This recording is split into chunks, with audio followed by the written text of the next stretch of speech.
Et puis cette première expérience en Afrique centrale, le premier congrès international sur la néphrologie avec l'implication personnelle du chef de l'État.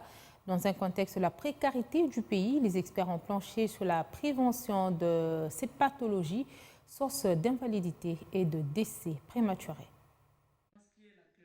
La maladie rénale est l'une des principales causes d'invalidité et de décès prématurés dans le monde.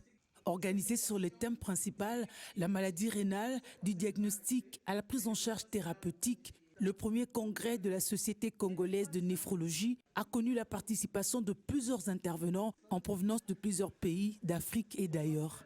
Dans son allocution, le vice-ministre de la Santé a soulevé l'importance de ces assises de 3 jours. Le premier congrès de néphrologie, organisé par la Société congolaise de néphrologie, la SOCONEF, auquel participent plusieurs pays d'Europe et d'Afrique, vise à faire la lumière sur les derniers développements scientifiques dans le domaine des maladies rénales et à renforcer les capacités des participants.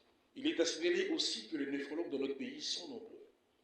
Les exposés précédents ont montré justement qu'il y a 38 néphrologues, dont 32 pour les adultes et 6 pour les enfants, soit environ moins de 0,5 néphrologues par million d'habitants.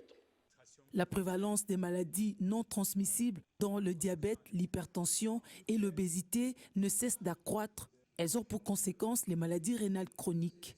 De toutes les couches de la population sur la problématique de la maladie néphrologique qui peut nécessiter un traitement très coûteux. Les maladies non transmissibles, leur prévalence ne cesse d'augmenter.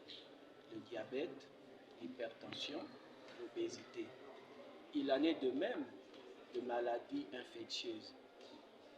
Toutes ces pathologies ont comme conséquence la maladie rénale chronique.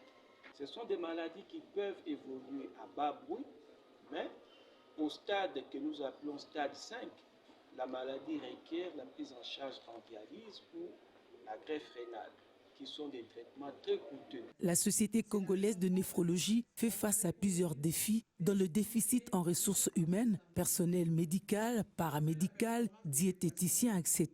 Nazer Seka, président de la SOCONEF, l'a rappelé. Personne n'est à l'abri de cette pathologie. Les néphrologues invitent tout le monde à éviter l'automédication, à manger équilibré, à boire beaucoup d'eau, à éviter l'utilisation abusive des plantes médicinales pour prévenir cette calamité qui touche aussi bien les enfants que les adultes.